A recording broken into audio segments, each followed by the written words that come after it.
Welcome to a very special Do You Know, as Willmar is on the road to Atlanta to be hopefully an All-American city. We are one of 30 finalists. We put our application in and we are looking to bring the hardware home and become an All-American city. A lot of people have dedicated so many hours and months and many volunteers to bring this venture to a head. And so we're going to document the whole process. I know you're looking forward to it, just kind of get a little flavor of Atlanta and kind of see how the whole thing works. Yeah, we've seen some of the presentations. We're here actually at the first meeting that we have since the application has been one of the finalists. So we're looking at finding out a little bit more about what we need to do to become an All-American city, and I'm glad that we're a part of it. And we hope that the rest of the community is going to be proud that hopefully we become an All-American city. Okay, stay with us as we begin our journey to Atlanta. We are following the process as the city of Willmar goes after the All-America City Award. We're one of 30 finalists. We've got Mayor Les Heitke here. What do you think this means to the city of Willmar? I think it's a chance for Willmar to really, first of all, organize our own great gifts and talents locally. But as we win the award, it's a great marketing tool for our community and allows us to put our best foot forward publicly on many levels and with many groups that might be looking at coming to Willmar. A lot of volunteers involved in this. A tremendous amount of volunteers. And this project has been going on for over a year, and we've had volunteers under the leadership of our city administrator, Mike Schmidt, meet on a regular basis to look at the application. We've had people write the application, rewrite it, talk about it. It's been a wonderful project just from pulling people together within our community, and now the end result is we're one of the 30 finalists. All right, we're kind of just hoping to bring the hardware home. Mick, tell us about the application a little bit. Well, the application is going to focus on 3 projects. And you called me Mike after 20, 30 years. Keep going, Mick. This is not going to be a blooper here. No, I know. I wanted to get that on tape. He deserved it. We're talking about 3 projects. We're talking about our cultural diversity program, our partnership with the West Central Integration Collaborative. We're talking about the Child Guide program that Willmar Public Schools started a couple of years ago. And the 3rd project is kind of delving into the healthcare industry, and we're focusing on the nursing simulator project that was put together out at Ridgewater College and how that ties into local employment conditions here at our own hospital and the 2 medical centers. This is a huge undertaking. Can you kind of give us a dollar amount what this is going to cost? Well, I don't know how to put a price tag on it. The easy part is to figure out what it's going to cost to send 30 or 40 people to Atlanta with airfare and hotels and food. The hard part is trying to figure out the value of all the time that the people that have volunteered for this project have put in. Since 1982, you're going after this again. Why? Why now? Well, I think when we first approached the City Council with this idea, it was because there seemed to be so many positive things happening in Willmar, and we thought that this would be a good time to take advantage of a lot of these projects, that a lot of these things that we're talking about that and those that aren't included in the application are once-in-a-lifetime opportunities for us, and they seem to all come together in a specific time frame. So we decided that this might be our best shot, and we're going to go for it. All right, we are going for it as Willmar meets Atlanta.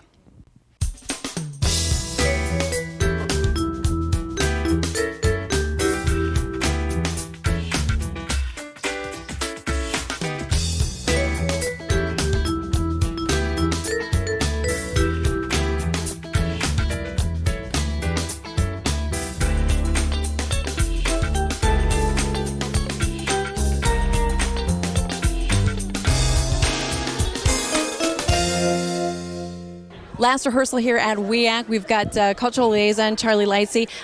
Part of the concept is the cultural liaison. How does that make you feel to be kind of part of this? Oh, it is wonderful, and history in the making. What do you think is going to happen down there? Well, we're going to win one of the slots, definitely. And you know, the reason I say that is not so much because we're so overconfident, but because really we have been working at this to get to this point. You've got a great concept. Cultural liaison, what does that mean as far as the significance in the presentation, though? The significance in the presentation is that, this community has come a long ways to really embrace cultural diversity. And we've had our problems in the past, but now we are moving forward and, working all these things out. And that's what it's all about. We're not completely 100% culturally friendly, but we're getting there. All right, very good. And I'm going to give you the Miss USA title for that question being answered. Hebo, how old are you? I'm 18 now. You're 18 now. Now you're a student, or did you graduate? I graduate this year. Congratulations. What does this mean for you, being your age, being down in Atlanta, kind of representing the city? I am so excited. It's great. Hey, what's the first thing you're going to do down there? Well, present the community. And yeah, so. Oh, you're going to hit the pool. Come on. Well, yeah, maybe if I sneak out. Well, there's a lot of things we're going to do there, and it's going to be fun. I'm really into it. All right, now she's going to sit in the pool just like Julie Osmus. You're going to wear the cop uniform just to give maybe the judges kind of a heads up on what we're all about? We've kicked it around. We've thought about it. We haven't made a final decision yet if I'm going to be in uniform down there. Okay, so you are one of the block people. Yes. Now these blocks are what, like 10 by 10? What do you think? Well, they're 2 feet by 2 feet, about 32 pounds. They're heavy. They're 32 pounds, and there's 9 of them? Yes. What skill, finesse have you guys concocted to come up to move these blocks? Well, we've been lifting weights for years. I've been roughing up criminals for years. To prepare ourselves. No, if anything, they're just a little bulky, but it's a great idea. It's a great visual, and it's something that we'll have for displays of the city or even to have at the different banks. I mean, it's a great idea, and it's going to be fun to do it. Okay, maybe it's just because you wanted to move the blocks around and then stand behind so nobody would see you, maybe. That's part of it, not a lot of pressure with the speaking. There's my position right there. A few of the delegates going down to Atlanta. All right, this was our last stop before we board the plane and hit the road to Atlanta. And our last stop here was WEAC after many rehearsals. And, of course, this whole process, which has taken over a year, probably a year and a half, to get the job done. We're now in the final countdown stages, heading to Atlanta to become an all-America city. Now, you've kind of watched from the sidelines a little bit. What do you think? I think it's very interesting to see all the people that have worked hard, and I think our chances of becoming an all-American city are very good. The concept is awesome, and you're going to get your chance to see the whole presentation as well right here on Do You Know? So we hit the road to Atlanta, Georgia.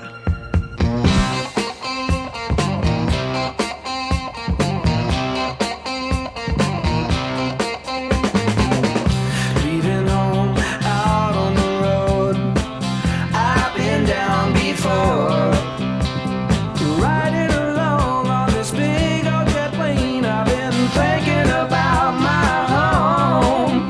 But my love light seems so far away, and I feel like it's all been done. Somebody's trying to make me stay, I've got to be moving on. Oh, big old jet airliner, don't carry me too far away. Oh, big old jet airliner, 'cause it's here and I got to stay. Goodbye to all my friends at home, goodbye to people I've trusted.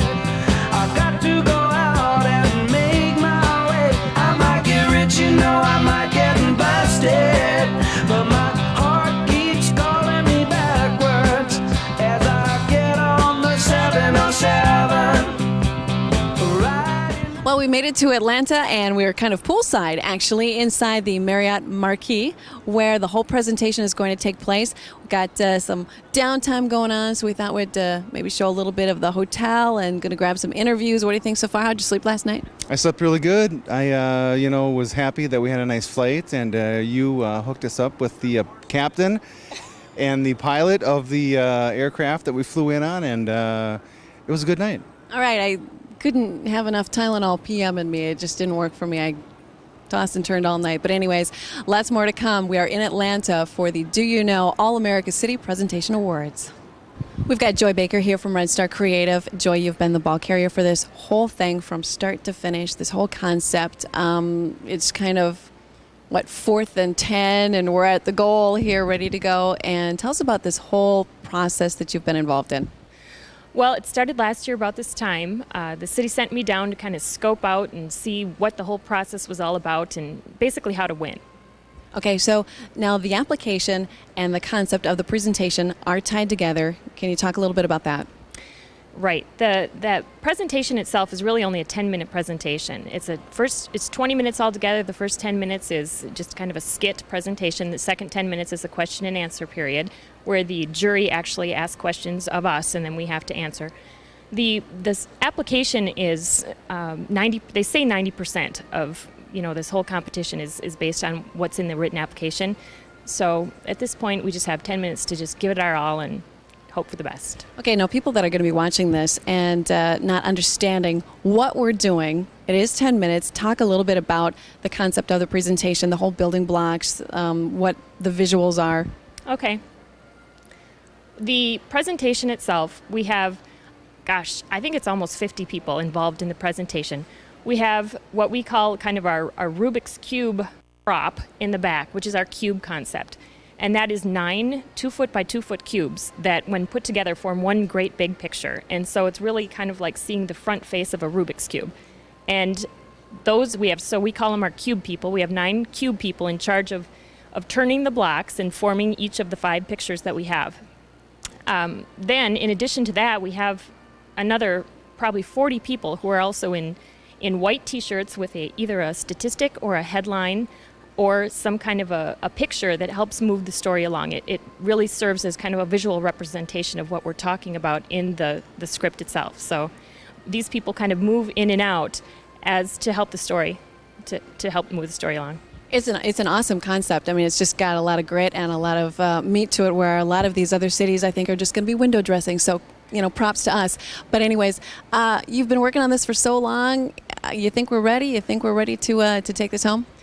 I really do. I mean, the people that are here are having so much fun, and that's really, of course the presentation itself is important, but just the fact that we're here and we're having a great time, and the judges see that. They see that we're really, working together and that this is going to be a fun time for us, and so I think we have a really good shot. All right, Joy Baker, Red Star Creative, and we are in Atlanta for Do You Know? We've got Gary Chandler here. He is the marketing director for the National Civic League, and you are actually from Denver, Colorado. We kind of hooked up here because I've got relatives in Denver, so we've got the connection going on. But you were talking that this whole thing has some Minnesota roots. Tell us a little bit about that. Correct. Actually, the award was founded in 1949 by George Gallup, who was our former chairman. Oddly enough, it was founded, or the idea came about at a meeting in St. Paul, Minnesota, again, back in 1949. In fact, I'm struggling to recall the name of the St. Paul newspaper, but they were involved that first year. All right. Well, the best ideas come from Minnesota and Colorado. So you've got a couple of cities here as well, and they're vying for one of the 10 spots, and no bias at all? No bias at all. The National Civic League is headquartered in Denver, Colorado, but we are apolitical and unbiased as it relates to the award. Okay, talk a little bit about the orientation, which is coming up. Well, tonight we will have all 1,500 delegates in one room at the same time. It'll be the equivalent of a giant pep rally. They will all be expressing their spirit and enthusiasm for the upcoming event. Why do cities do this? Well, the reason the award was created was to recognize those cities that are collaborative in the way that they identify their most pressing challenges and the way they solve them. So really the cities that get involved are those that do appreciate and respect that type of process. Does this always happen in Atlanta? It would never change cities? It's always going to be here? No. Next year it will be in Anaheim, California. In fact, we'll probably be in Anaheim 2 years. This is the second year in a row here in Atlanta. It does rotate around the country. Will it ever come to Minnesota? We would love to bring it to Minnesota. I'm not sure exactly if and or when, but hopefully someday. And again, it had roots from there. I think it would be very appropriate for it to return there. Of course it would, and we're just going to leave you with that. Gary Chandler, thank you very much. This is Do You Know? Okay, it's Thursday afternoon. It's 1:30. We're at the Marriott Marquis Ballroom here. It's our only opportunity to present actually on the stage that we're going to be presenting on tomorrow for the All-American City Awards. Here it is in picture form. Check it out.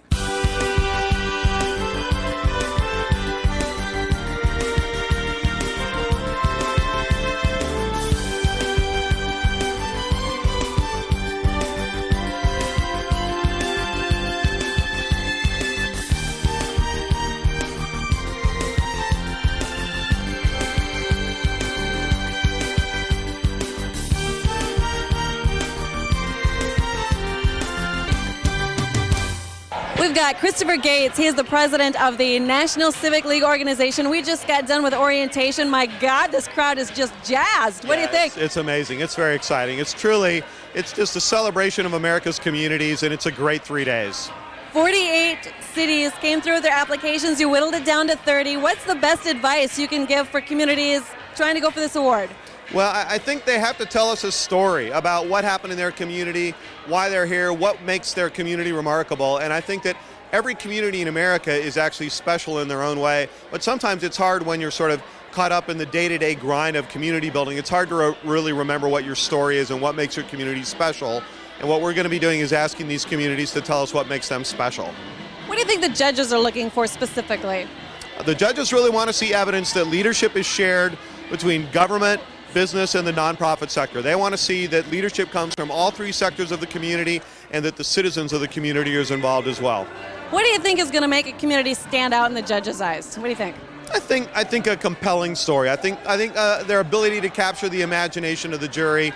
The truth is that there are no bad stories here. The 30 communities that are here all have a great story to tell. So at this point on, the competition gets much harder. Tell me a little bit about the Civic Index. Civic Index is a tool that communities use to evaluate their own problem-solving capacity. One of the most difficult pieces of an All-America City application is evaluating yourself based on the Civic Index. And it's hard for some communities to do critical self-evaluation, but we think the best communities in America are ones that are not afraid to ask hard questions of themselves. Why only 3 entities part of the application process? Why only 3? Why not, maybe more? Or why not just a free-for-all? It's the tradition of the award that you've got to give it some structure, and so we asked for 3 projects. One, a project that is sort of a problem-solving reactive project. How did you respond to a crisis that came up in your community? The second project, one that is more proactive. How did you try to get ahead of the curve and anticipate an issue? And then the third is what are you doing for youth and children in your community? So it gives the jury and the screening committee a structure through which they can compare communities against each other. All right, thank you very much. Christopher Gates, president of the National Civic League organization.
Willmar, Minnesota, are you ready? Sí, señora. Vamos a ver. Yeah, you betcha.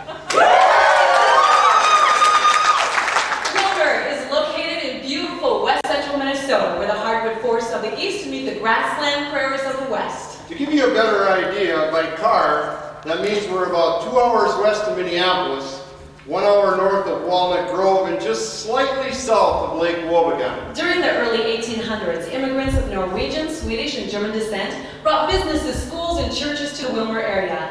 By 1869, the railroads that were stretching from the east finally reached our quiet prairie, and in the years that followed, Willmar grew and became an important hub for the Great Northern Railway. Throughout the early 1900s, Willmar thrived as an agricultural economy.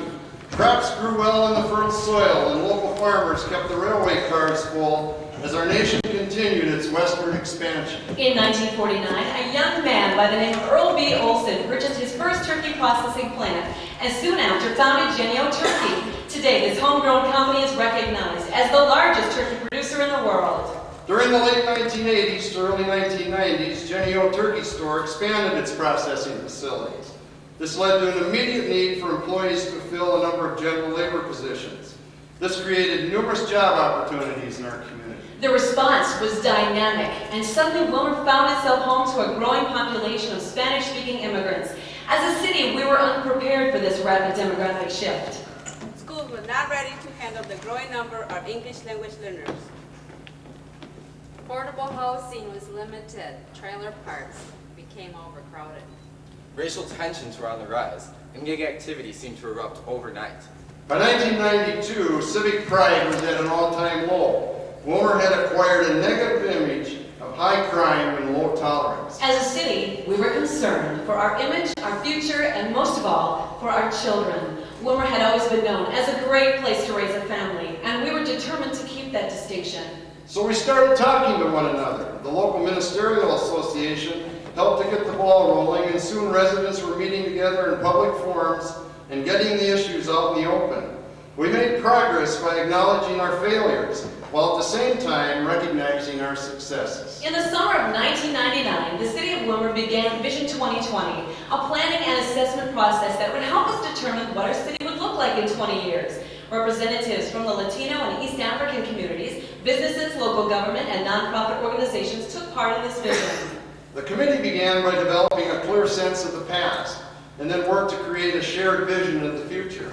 Together, we would create a new Willmar, a rural city with a sustainable economy and where Latinos and other minorities felt welcome. To do this, we needed to bridge the cultural gap. We needed a cultural liaison. In 2003, Willmar's Cultural Liaison Initiative was born into the welcoming arms of the West Central Integration Collaborative. This shared staff position is funded and sustained through a unique partnership with the City of Willmar, Canby-Ojai County, and the Willmar Public Schools. The West Central Integration Collaborative was founded in response to a direct request from the Minnesota Department of Education, who in 2002 identified Willmar as a racially isolated school district. This meant that Willmar's enrollment of 27% minority students far exceeded those of bordering school districts where enrollments were less than 1.5%. The West Central Integration Collaborative has grown beyond its educational roots to promote cultural integration, not only in the schools, but at the community at large. Today, our cultural liaison is building trust, breaking barriers, and fostering understanding among all our city's residents. The impact has been profound. A 23% increase in the number of minority students graduating from 2002 to 2003. An 80% increase in the number of minority students and parents attending school conferences. A revitalized, culturally responsive youth soccer program that grew from 40 to 125 participants in just 1 year. A 600% increase in minority leadership on civic committees. And an attendance of over 2,000 for Willmar's first Celebration of Cultures event. And so while other rural Minnesota cities are struggling with declining populations and limited economic growth, Willmar is thriving due to our vital Latino population.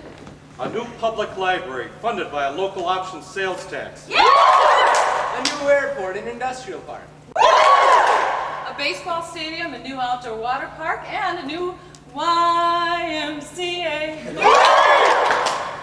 Over $30 million in new investment for 10 consecutive years. And a bond rating that's been upgraded twice in the last 3 years. But life in Willmar is not all wine and roses. The face of agriculture has changed, with farm consolidations resulting in fewer but larger farms. Railroad consolidation and reductions in hardline manufacturing have resulted in area job losses. Our young people are moving away in search of high-paying metro careers. An aging population has put increased demands on area health care. How can we adjust to these changes in order to sustain our economy? Again, collaboration was the answer.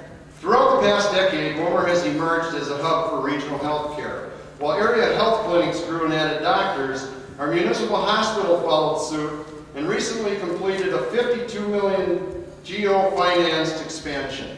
But while the healthcare sector worked hard to promote this growth, it was soon apparent that the educational sector would need to catch up, adapting to industry and demographic changes.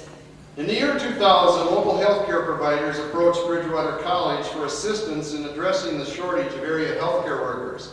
Together, the group developed an improvement model for recruiting people of diverse ethnic and socioeconomic backgrounds to the healthcare field.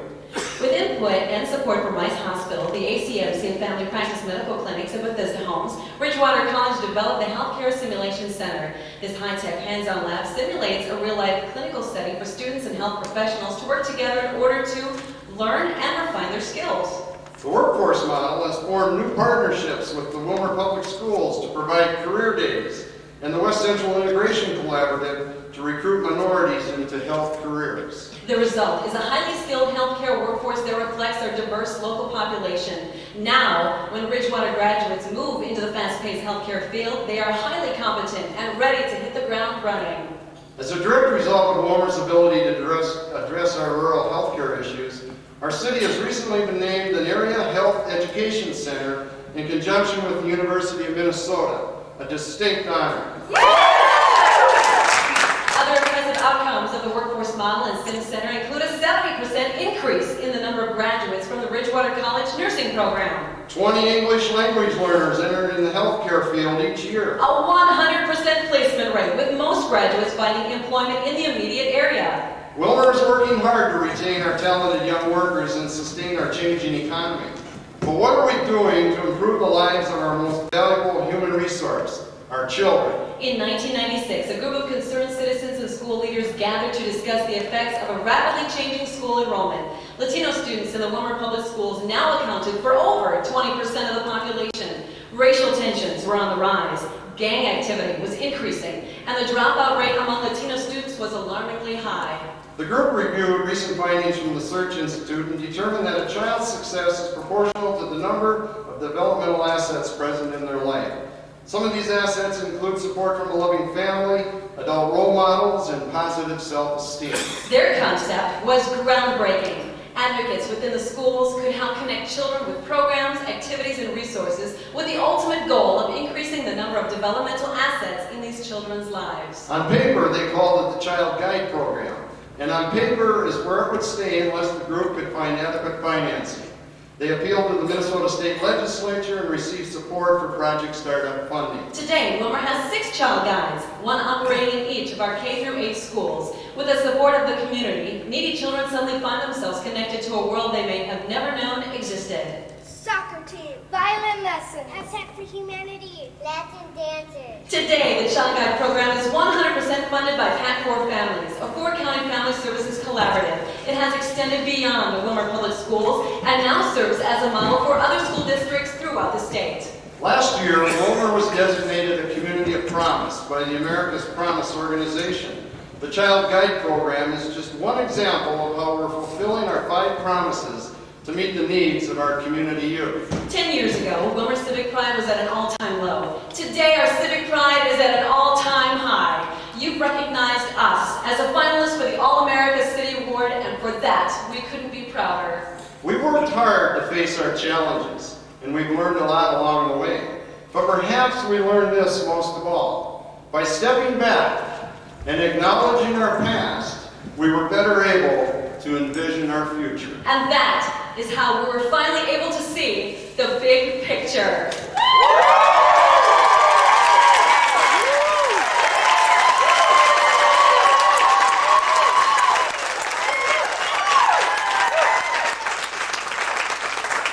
Minnesota Nice requires us to thank you for this wonderful opportunity.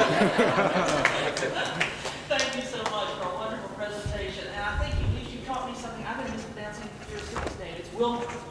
Yes. I've been my apologies for those of you who I've spoken to. You've been so nice you didn't correct me at the time. Thank you. Questions from the jury? Ben? Ben.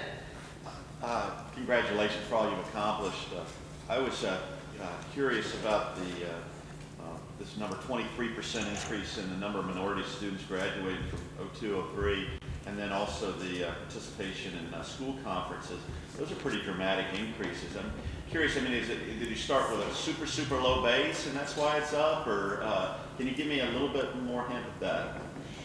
Hello, my name is Kathy Leadham, Superintendent for the Willmar Public Schools, and of course we've worked hard on a number of fronts. Certainly we did start with sort of a low base, but we've had a number of collaborative efforts that have resulted in certainly the increase in the graduation rate, and after after that statistic, we've increased our minority graduation rate another 10% from 2003 to 2004.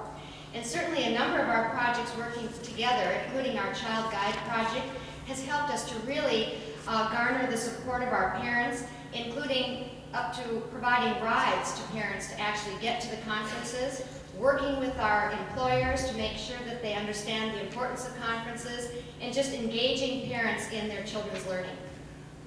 What was the spark that turned it? I mean, that's still incredible numbers. I mean, you turned it. Was it just the vision part of it? I think certainly the vision was a big part of it, but also everyone working together. Certainly it starts in the school, but we also have a lot of community support, and through our Vision 2020 process, our Child Guide program, the West Central Integration Collaborative, all of these initiatives working together really positioned us to have this kind of involvement and this type of support for our students. You? Yeah, while we're into the education program, in the application talked about being asked to develop a desegregation plan. And it seemed like to me that your answer was that whatever they asked you to do, you did that and you went a step further than that. So would you explain that to me? Well, certainly we did do what was asked of us through the Minnesota Department of Education, but we felt that as a community, and that was through our Vision 2020 process once again, that we needed to make sure that the entire community was vested in the idea of making sure that we were welcoming all citizens to the community of Willmar.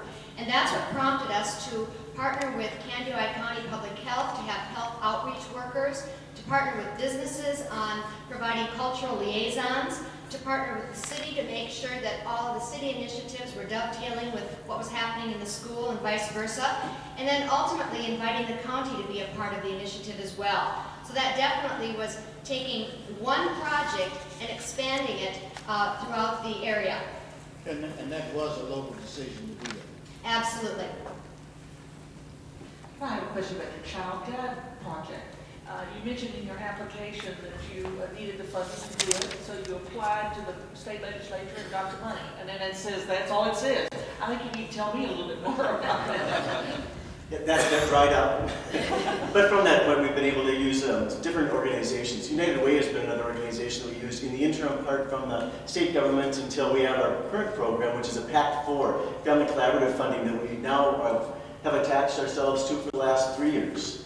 And we just were approved several months ago for a 2-year extension on that. So we have funding for 2 more years now for this PACT4 grant. Would you back up to the very beginning, though? You just asked the state legislature, they said, sure. Yeah. Well, actually, we did testify before both the Senate and the House, and certainly worked very hard to convince them that this was an initiative that deserved some seed funding. And we developed the program locally, and we were able to really sell its merits to our lawmakers. And from there, of course, we knew we needed sustainability, and Tim has relayed to you where we went from there. That was where I was with my next question. Leanne, before we finish, just one more question. Is there a special pot of money that Minnesota has set aside for things like this, or? No, ma'am. We absolutely just went for the whole 9 yards, so to speak, and portrayed the program. Thank you. Leanne. Okay, I know Minnesota has a reputation for being one that really cares about the health of its community, and I noticed that you received this $291,000 grant from the Department of Health. How are you using that money? Hi, my name is Lynn Johnson. I work in nursing programs at Ridgewater College. Thank you. That project is done, and now we are sustaining on our own. That project was our seed money. Okay. And what we learned from that project is like what you've heard from every other presenter here in our whole presentation, collaboration is the key. And when we went forward and asked for that money, we went with the healthcare industry partners, with the community through the Vision 2020 project and education. And that's how we've continued to work. And now we've applied for some more money together in partnership and are advancing our project. So the initial seed money compounded your efforts in the health arena for minority health. issues. Correct. The whole project allowed us to look at how we can recruit, how we can retain people in healthcare in our rural area. And as our changing diversity, the demographics were changing in our community, we had to address the cultural issues. And so our project allowed us to step back and look how we can better recruit and educate minority populations. I'm Rory Massa, I'm the CEO at Rice Hospital in Willmar, and we've worked very closely with Bridgewater and the other partners. There's actually 9 total partners on the grant funding, and we've encouraged a lot of our nurses to pursue master's degrees, and now many of them are on the faculty at Bridgewater. And we've also used a simulation lab to upgrade the training of our paramedics and our nurses, and even our emergency room physicians, so it really has been a collaborative process. Keep up the good work. Thank you. The next question comes from our own Minnesota delegate, Curtis Johnson. I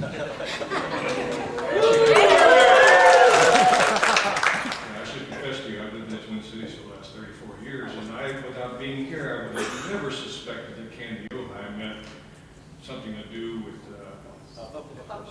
buffalo fish. My question is a follow-on to the same one about your healthcare project. In addition to accomplishing the always unlikely, given the famously turf-conscious industry, I mean, getting this much collaboration among healthcare organizations, are you now at a point where you can project that you're going to close the gap on the general worker shortage and achieve the kind of diversity that matches your overall service population? Or are you just constantly chasing something that's getting farther away? In my opinion, we're nowhere near, nor is anyone in this nation, near closing the gap on the healthcare shortage. I mean, the statistics are astonishing out there. We are continually work in progress and how we can narrow the gap and how we can narrow the gap in terms of consumers and providers in terms of diversity as well. So this is ongoing. We'd be national figures if we close that gap. I think we're making progress, and we're in pretty good shape right now. But we, at Rice Hospital, our average age of our workers is 45 years old. So we're going to see a lot of retirements in the next few years. And so it's been really important through this grant process that we've been able to increase the class size at Bridgewater College. And we've also worked through this area health education center that was mentioned to bring more training opportunities to Willmar and to the surrounding communities, where we've got pharmacists, we've got CRNAs, all types of healthcare professionals training in rural areas, which we think enhances their ability to select a rural environment for their practice in the future. When they find out it's not quite as slow as people think, and that we do practice high-tech medicine. We have less than a minute left, so I think you don't know. Do you want to make a quick one? Yeah, a quick one. You talk about a Latino population and a population from East Africa. What countries in East Africa? My name is Paul Williams, and I'm a junior at this Willmar Senior High School. And as a youth, I've noticed that we have received a high influx of Somali population specifically, and just the surrounding area of East Africa, such as Somalia, Kenya, and those types of countries. So, thank you very much. Well, you all have told a wonderful story about some terrific progress, and all I can say is, yeah, you betcha.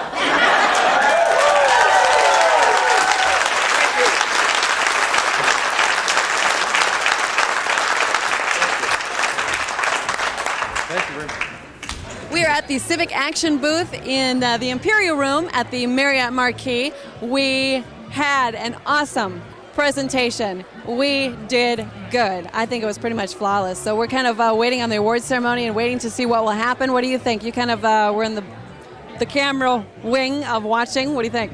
Well, you know, I was right next to the judges, and I heard a couple comments when they got done, and we couldn't have scripted it any better. We couldn't have done it any better, even if we would have tried to do it again and again. So I am very excited. I know Mick is excited, and I think that everybody that has been a part of it is excited, and it's a relief and we're going to enjoy the rest of the time that we're here. Yeah, and we've heard nothing but good comments from people coming up that did watch your presentation today, saying it was awesome. And like I said, we just feel good about it. So anyways, onto the Civic Action Fair. Tons of people, a lot of free stuff, and we're going to go wander and look for that kind of stuff and check out the booth as well. So come along. We are inside the Willmar booth, and according to directions, only 2 people could put the booth up. Was that you and Ken Warner here? Lynn Johnson, let's talk about what's going on here. Well, yes, we have a booth and we're displaying and giving away things, and we've got Sim Man here and he's breathing for us, and we've had some people save him.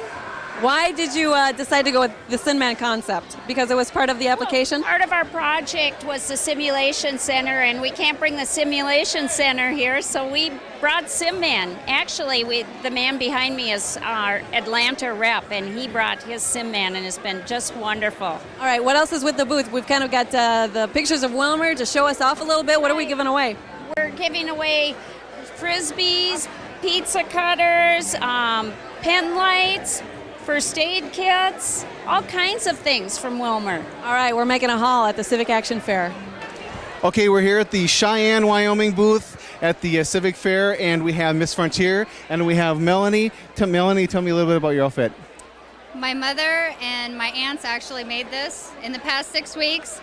This is my fan. This is my honorary feather for being asked to go. This is actually my grandmother's. And she made my cape, everything, my leggings. It's completely all handmade. You look fabulous. You do. And tell me about what it's like to be Miss Frontier. Oh, Miss Frontier is a representative of the world's largest outdoor rodeo. So I get to travel around the country telling people about Cheyenne Frontier Days. Excellent. And have you presented yet today, or are you up tomorrow? We are up tomorrow at 11 o'clock. All right. Good luck, and good luck on the All-American City Award. Okay, welcome to South Carolina. Greer is here, and you got the car. You are Mayor who? I am Mayor Rick Danner from Greer, South Carolina, home of the only BMW plant in North America. So that's why you brought the car, huh? Well, yeah, we wanted to bring one of our products down and show it off a little bit. Okay, so have you presented yet at all? No, we do in the morning. So, very good. We'll have our chance to, well, I don't think we're going to be able to drive our car in, but we're going to talk about it. All right, well, good luck tomorrow. So best thing about Greer would be what? Oh, it's a great community. We're a growing community in the upstate of South Carolina. Got a lot of good things going on, a lot of growth, and we're real proud, obviously, being one of the 30 finalists in this, and we're looking forward to hopefully taking home a All-American City Award tomorrow. As we are. All right, good luck tomorrow. Okay, we're here at the Pompano Beach, Florida booth. I'm a little distracted by Lucky the Dolphin. That's right, Lucky. Lucky's having a good time. You guys got a great booth here. Brianna, tell me a little bit about the city of Pompano Beach. Well, the city of Pompano Beach is here to represent the Pompano Beach Junior Lifeguards, and we are fighting obesity because that's very large nowadays. And the camp is basically, let's say a boot camp, but it's a lot of fun, and it helps kids lose weight and have a lot of fun. Excellent. And you are presenting today or tomorrow? We presented today. And how did it go? Awesome. Excellent. Excellent. Good luck tomorrow. Thank you. Good luck, Lucky. Well, we've just come from the Civic Action Fair, and man, what a busy place. Just so we are squared, this is mine, and that's yours. Okay, how'd we do? Well, you scored because what you're wearing, and I only have a flowered shirt on, so I only got a hat with a W on it. I got an awesome picture of myself with Wild Bill Cody. Check it out, it's nice. And a little bottle of wine from Modesto, California. And you know what's funny about Modesto is they were nuts. They were handing out little fruit cups and tomatoes, and they were actually giving us this stuff. And I'm going, I don't want to take that home on the plane. No, I don't want any of that stuff. But Willmar's booth actually giving out Jenny-O stress turkeys when I've had a long day with you. And Frisbees from Willmar Community Ed. Yeah, Mel got her picture taken a couple times. And a pin. What else did we get? And the pizza cutter. Willmar's very fine pizza cutter. And somebody slipped me bacon and some bags and just a ton of loot. I'm sure there's probably going to be more coming as we go back through, minus the camera. But we're going to wrap it up from the Civic Action Fair, which has been a very busy, busy place. And you are watching Do You Know from Atlanta. Well, here we go. This is the final home stretch. It's Saturday night. The All-America City Awards. We're a nervous, anticipated group. I think we're kind of giddy because we had such a great presentation and we felt good after it. And I guess it's down to this now, the final countdown and the final 10. What do you think? I think we have a very good chance. We've worked hard. I think from what I've seen, we did a really, really, really, really good job, and I think we're going to do it. And everybody that has been involved in this project, you should be commended. All the volunteers, everybody that wrote the application, the many months, you are all fabulous. So let's go inside the Marquee Ballroom and see how we did. This next community also believes that diversity is one of its greatest assets. This community developed innovative programming to meet the special needs of students. This community collaborated to continually develop a skilled workforce in the field of healthcare. The All-America City of Willmar.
My name is Les Pike. I'm the mayor of Willmar. Willmar is 100 miles west of Minneapolis. You know, there are over 18,000 cities, towns, and villages across this great United States. And when we heard that we were one of the 30 finalists, we were overwhelmed. But to receive this award as one of the 10 finalists, the 10 winners, it is simply awesome and unbelievable. I can only say, yeah, you betcha!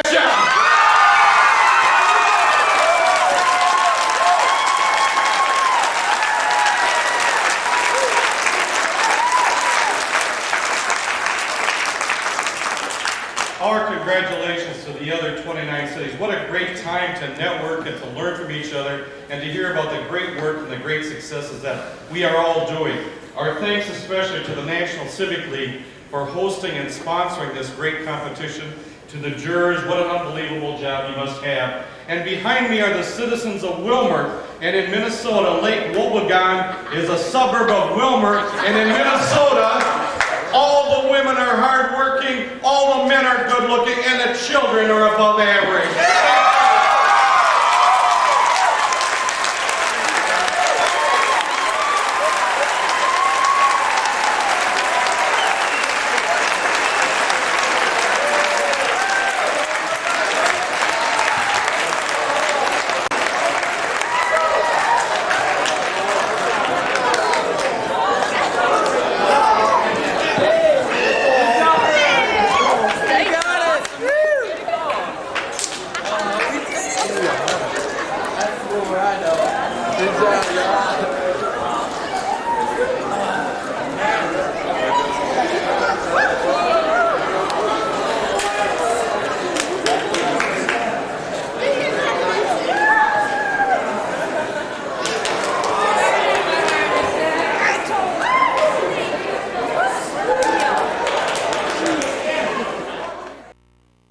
Willmar is an all-American city according to the presentation tonight, and we are so proud. Mick Schmidt, I know you were sweating bullets tonight, and how you feeling now? Well, I'm very excited. I actually was the calmest guy in this group, and I think everybody knows that. You are such a liar. Now what? You're going to go through withdrawal, go back to the day job? You have nothing better to do. The mayor is sending me to Disney World. All right, Mayor Les Heike, what does this mean for the city now? Well, this is just great recognition for all the good work we do on a local level to be recognized on a national level by the National Civic League. This is a prestigious honor, and we're going to enjoy it with all of our citizens, and it'll become part of our community as people come and grow in our community in the future. All right, we're one happy bunch. Willmar, how do you feel about being an all-American city? All right.